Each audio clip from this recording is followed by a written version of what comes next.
நான் இருக்கும் வரை ஒரு சூர் மாத்திக்க மாட்டேன். காரணம் இது பதவிக்காக இந்த உடம்பு இங்க வரல. நான் ஐபிஎஸ் இருந்ததே தூக்கி வீசிட்டு வந்தால் நான். அதனால இந்த எம்பி எம்எல்ஏ போட்டு என் பேரை அழகுபடுத்திக்கலாம், அதுக்கு இங்க வரல. சிஎம்னு ஒரு வார்த்தையை போட்டுக்கலாமா, அதுக்கும் வரல. என்னை விட தகுதியானவர்கள் 1000 பேர் இந்த ஊர்ல இருக்காங்க. நான் இங்கே வந்திருப்பது பாரதிய ஜனதா கட்சி ஆட்சி கட்டளை அமர வைக்க வேண்டும் என்பதற்காக வந்திருக்கின்றேன். அதற்கு எவ்வளவு பெரிய சவாலையும் நான் பார்த்துக்கிறேன். அதனால் இந்த முதுகுல இன்னும் இடம் இருக்கு, நிறைய குத்துங்க. 2 பேர் குத்திட்டு போயிட்டா, 3 பேர் குத்திட்டு போயிட்டா இந்த முதுகு எதையும் தாங்கும். கத்தி பெரிய கத்தியா வச்சு குத்துங்க. சின்ன சின்ன கத்தியெல்லாம் குத்திங்கன்னா கொசு கடிக்கிற மாதிரி இருக்கும். அதனால நான் இப்படித்தான், யாருக்கு என்னை மாத்திக்க மாட்டேன்.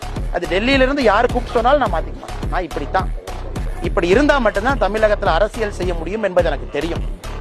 டெல்லியில கூப்பிட்டு சொல்லி அப்படியே 10 பதுசா அப்படியே வந்து மேனேஜர் மாதிரி மாறிக்கிட்டோம்னா தேசிய கட்சிகளுக்கெல்லாம் இங்க வேலையே இல்லை. இங்க அக்ரஷன் மட்டும்தான் தமிழக மண்ணில் வேலை செய்யும். தமிழை முதன்மைப்படுத்தி மட்டும்தான் இங்க அரசியல் பண்ண முடியும். தமிழக மக்களை மையப்படுத்தி தான் அங்க அரசியல் இருக்கணும். அதை தவிர என்ன அரசியல் இங்க செஞ்சாலும் கூட அது ஃபெயிலியர் தான். அதை முழுமையாக உணர்ந்தவன் தான். ஏன் அரசியல் இப்படித்தான் இருக்கும், வேண்டாம்னா என்னை ஒதுக்கிட்டு அரசியல் பண்ணுங்க. நான் இருக்கும் வரை 1% என் பேச்சு மாறாது, பாடி லாங்குவேஜ் மாறாது, என்னோட எண்ணங்கள் மாறாது.